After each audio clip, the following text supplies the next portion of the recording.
Okay, guys, Loretta Lynn's racing starts tomorrow. I had a few people ask how you could watch that.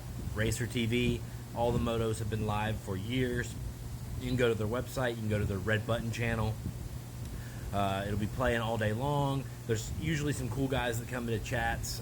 Jason Anderson was in chat last year. You'll see me in chat a little bit throughout the week.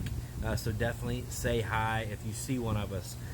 Excited to get racing underway. Also, shout out to Zach Newberry with Imperative MX. He wrote a cool article about some of the riders from kind of my stomping grounds, which would be like Virginia, Tennessee, North Carolina, South Carolina.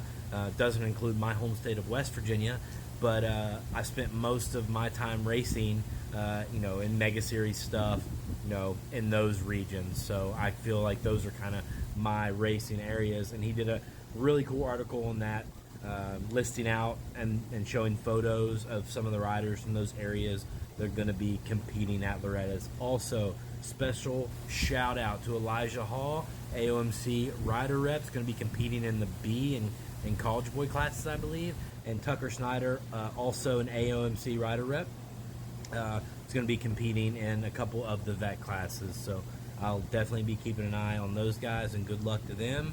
And yeah, let's get the racing underway.